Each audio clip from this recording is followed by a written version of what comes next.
Hello friends, এই ভিডিওতে বলবো 15টা জিওগ্রাফির ওপর যে কোনো কম্পিটিটিভের জন্য প্রশ্ন।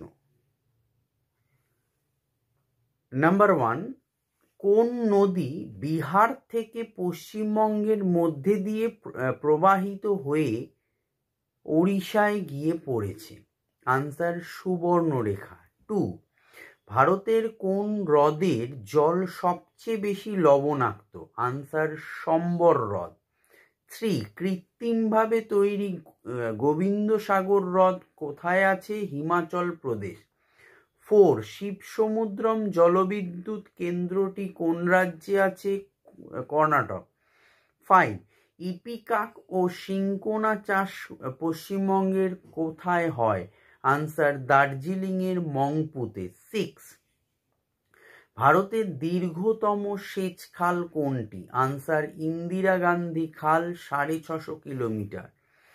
7, ভারতের বৃহত্তম বহুমুখী নদী পরিকল্পনা কোনটি? ভাকরা নাঙ্গাল। 8, ভারতের সেচ সেবিত কৃষি জমির সর্বাধিক অংশে কোন পদ্ধতির মাধ্যমে জলসেচ হয়? খাল। আনসার খাল। 9, পশ্চিমবঙ্গের কোন নদীতে বহুমুখী নদী পরিকল্পনা রূপায়িত হয়েছে? আনসার দামোদর। 10, ভারতের সেচপ্লাবিত জমির হিসেবে প্রথম স্থান অধিকার করে আছে কোন রাজ্য?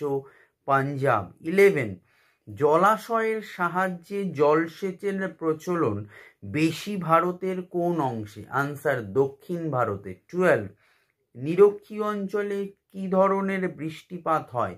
আনসার পরিচলন বৃষ্টিপাত। 13, এশিয়ার বৃহত্তম সমভূমির নাম কি? আনসার সাইবেরীয় সমভূমি। 14, পৃথিবীর ছাদ কাকে বলা হয়? আনসার পামির মালভূমিকে পৃথিবীর ছাদ বলা হয়। লাস্ট কোয়েশ্চেন 15, পৃথিবীর বৃহত্তম মালভূমির নাম কি? আনসার তিব্বত মালভূমি। Thank you.